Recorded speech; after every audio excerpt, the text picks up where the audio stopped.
Ito pa mga kabibig. Ang dami mong baon. Ang dami kong mayang gabi kabibig pakisagpa kay Babalina B na nahimik si Babalina. Ay, ewan ko nasaan ba si Babalina ngayon. Lalong magre-rebelde ang mga galit ng Duterte maiihi. Of course, magagalit na naman sila. Kasi akala nila walang susuporta sa mga Duterte. Akala nila na, ay, itsapwera na ang mga Duterte. Ang daming kaso ng mga Duterte. Pero eto na, mga kabibig. Madami palang mga susuporta sa mga Duterte. Napahiya sila mga kabibig. Actually, ay, ito na kabibig. Naku, grabe to mga kabibig. Parang masyashock ka na sinabi ng isang ito ha, ng isang geopolitical analyst. Ano yung kabibig? Naku, naku. Assassination plot against Trump pwedeng mangyari kay VP Sara. Hala! Oo nga kabibig. Ito ay pag-analyze ni geopolitical analyst Herman Camintong Laurel. Kung ano daw nangyari kay Trump, pwedeng mangyari kay VP Sara. Kaya nga marami ngayon ang nag-o-offer ng security kay VP Sara. Oo mga kabibig. Sabi dito sabi ni kung paano dinescribe ni geopolitical analyst Herman Camintong Laurel regarding the alleged harassment done by PNP Chief Marbel against Vice President Sara. Sabi ni Camintong, this is exactly what happened in the United States. Diba mga kabibig? If you're trying to analyze, parang same lang, no? Same lang yung routine, same lang yung mga strategy na ginagamit nila. The attempted assassination where a bullet grazed President Trump's ear. The reason was that the U.S. Secret Service also rejected additional security for President Trump. Yun pala. So, medyo may magkahawig-hawig lang talaga ang nangyayari. 'Di ba? Kasi ang US Secret Service nag-reject sila, hindi binigyan ng additional security si President Trump. Kaya nangyari yon. The Marcos administration wants the same thing to happen in this country. Sabi ni Camintong Laurel. So gusto nilang ipapatay si BP Sara? Gusto nilang ipagurgor si BP Sara sa harap ng maraming Pilipino? Naku, kaya pala kabibig, umalis si BP Sara kasama ang kanyang pamilya sa Germany. Baka yun ang rason. Baka yun nga ang rason kabibig. Diba? Baka yun ang rason na bakit siya umalis, nagmamadali. Kahit may bagyong paparating, pero nagmamadali si VP Sara. Kasi ayaw maparehas. So kung anong nangyari kay Trump, baka kung anong mangyari sa pamilya ni VP Sara. Yung mga taong hindi maka-analyze sa sitwasyon ba, sabing OA si BP Sara, OA nga, OA kung pamilya na ang pag-uusapan. Diba? Sabi pa ni Camintong, it is a great mistake to withdraw security support from the Vice President by the police forces. Bakit? Ano ba interpretasyon ng tao? Ay, may plano sila kay VP Sara. Ay, walang tiwala. Ay, naku, mawawala kami ng tiwala. Si VP Sara nga, ginaganito nyo, how much more kami? Naku, baka ipagurgur si VP Sara ni Ganon. Sinong may gawa niya? Hindi naman a-action si Marbel kapag walang instruction, walang direksyon. O, diba? So, mas lalong mapaisip ang mga tao kung bakit ginawa ito ni Marbel. Sino ba ang nag-utos kay Marbel? Diba? Tita Ching Vlog, salamat. Diba mga kabibig? O kayo, sa ginawa ni Marbel, kung hindi umimik si BP Sara, may ideya ba tayo? Kung hindi nagsabi si BP Sara na pinasurveillance yung bahay niya, may ideya ba tayo? Wala. Tapos yung iba, si BP Sara pumunta ng Germany, tapos sa open letter niya, doon na talaga isinasalaysay niya ang lahat na nangyari. Tapos, tanga pa rin kayo, hindi nyo naintindihan? May assassination plot kay VP Sara at damay-damay ang kanyang pamilya. Di ba?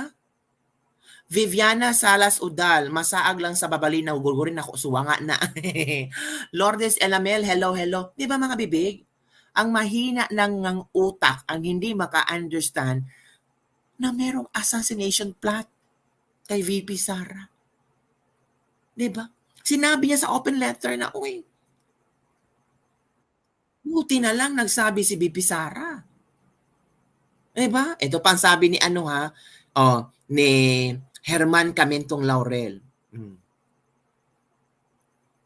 Former NPA Intel officer points out Marbel disrespect to duly elected official. For former CCP NP-NDF intelligence officer Ka Eric Celes, Marbel action shows his lack of respect for the duly elected vice president. Talaga naman. Wala na siyang respeto kay VP Sara. Nirespeto ba ni Marbel si VP Sara? Hindi naman na. Oo. Hindi nga sila nag-request, pero ang sinabi ni Marbel, nag-request sila. Diba? So, ginawa pa niyang sinungaling si VP Sara. May respeto ba sila kay VP Sara? Hindi. Sino ang kinarespeto? Si Bongbong Marcos lang. Diba? Sabi ni Ka-Eric, it is very dangerous if the PNP cannot respect or afford courtesy to the Vice President elected by the people. How can we expect the Chief PNP to respect ordinary people? Tama. Tama si Ka-Eric. Sabi pa ni Ka-Eric, that is exactly what he mentioned.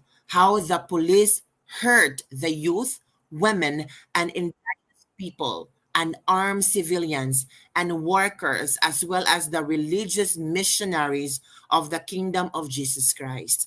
Exactly how the VP described their bold attack against Pastor Kibuloy, who is not yet convicted but merely accused, and they treated him worse than a terrorist. That's the message that the VP is conveying in her letter. O, di ba mga kabibig? Grabe. Oo. Talagang natatakot na si VP Sara sa ano niya, sa sarili niya, sa pamilya niya. Kaya, nako, delikado talaga si VP Sara mga kabibig. Delikado ang buhay niya. Kung kung hindi siya kung hindi siya maghinay-hinay, baka nako, baka isang araw lang ngayon, wala na. Lahat ng pinaghihirapan ni VP Sara, mawawala lang sa isang iglap. Grabe.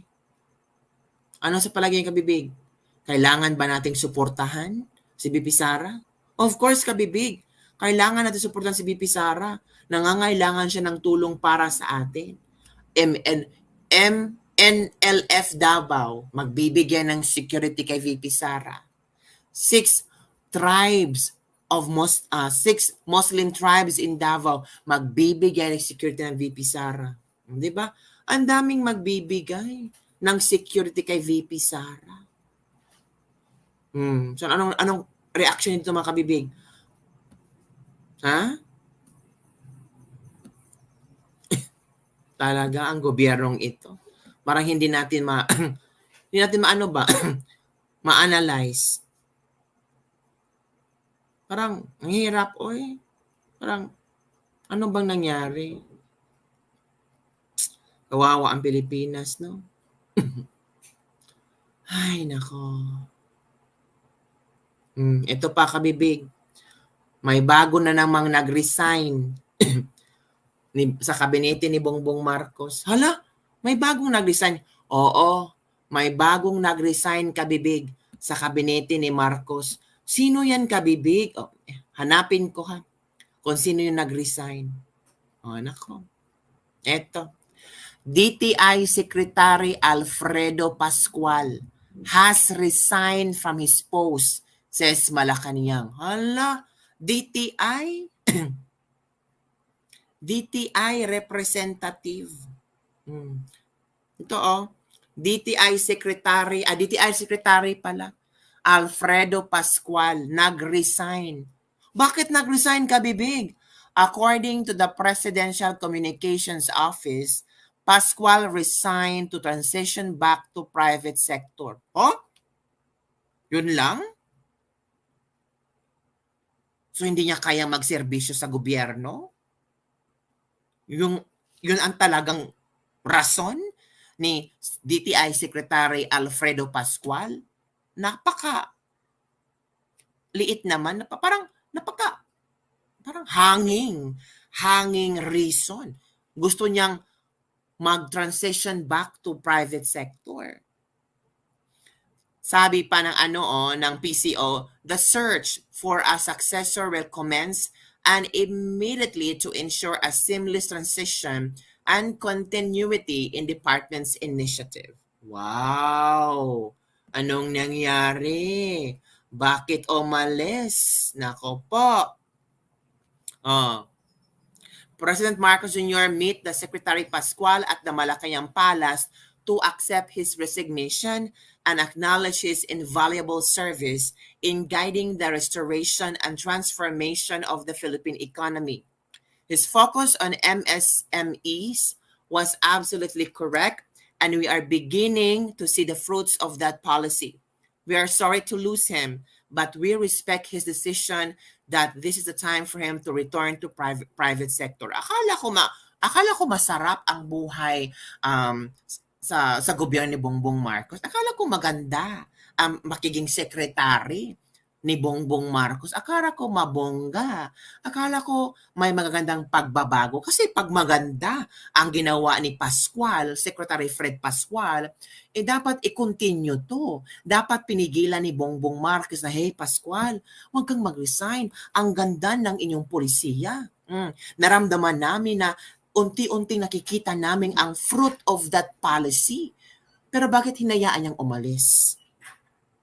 At bakit pinili ni Pascual na babalik sa private sector? So mas maganda ang magiging pribado? Mas maganda ang magtrabaho sa private sector compare sa government wherein you are serving the people, you are serving the country, you are serving the government? Ano kaya ang totoong rason? Napakababaw talaga ng rason, no? Parang ang iniisip ko, talaga? Sana hindi mo inaccept yung pagiging Secretary of DTI kung after few years, after 2 years, babalik ka sa private sector. That's parang, hello, di ba? Naguguluhan at ataramdam niyang walang pupunta ng admin na ito from Shoni. Di na daw siningot kabibig niyang Paula pa daw. Kayo talaga. Bakit at yan ang mga tulisan inasa malaki yata ang bodega drug addict? Baka hindi na niya kaya ang kalokohan ni BBM kaya nag-resign. Depende talaga. Pero ako, napakababaw lang talagang rason na babalik siya sa private sector. Diba? Kung talagang gusto mo magserbisyo, kung talagang meron kang napatunayan as DTI Secretary at nakita ni Bongbong Marcos na, di ba sabi ni Bongbong Marcos na your MSMEs is already gaining the fruit of your labor. Di ba? So it means maganda ang ginawa niya. Pero bakit hinayaan ni Bongbong Marcos? Nako mga kabibig. Di na daw sa single kabibig niya, Paul na daw sa buong para maiba naman daw. Kayo talaga. Baka hindi niya kaya daw from Nida V. Well, ganun talaga. Si VP Sara nga, umalis kabibig. Diba? At sabi ni VP Sara, nagkabuhol-buhol ang mga rason at kailangan na isang araw upuan para i-share niya ang kanyang rason kung bakit siya umalis bilang cabinet secretary. Diba? At least alam natin na there's something wrong. Pero itong si Secretary Fred Pascual, parang napakababaw naman. Transition back to the private sector. Baka gusto ni Pascual ng mapayapang buhay kabibig. Baka magulo ang gobyerno ni Bongbong Marcos, magulo ang maging secretary sa DTI. Baka nakita ni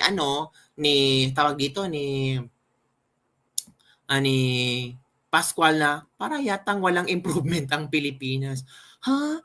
Walang improvement kabibig? Ano nangyari sa Pilipinas kabibig niya ko? Lomobo. Ang utang ng Pilipinas. Ha? Oo kabibig. Hello, hair na here. Salamat. Baka hindi kaya na solusyonan ang problema. Ito Philippine debt set to exceed 17 trillion. by the end of 2025 amid peso depreciation. Naku pa nga, wala na. 17 trillion na.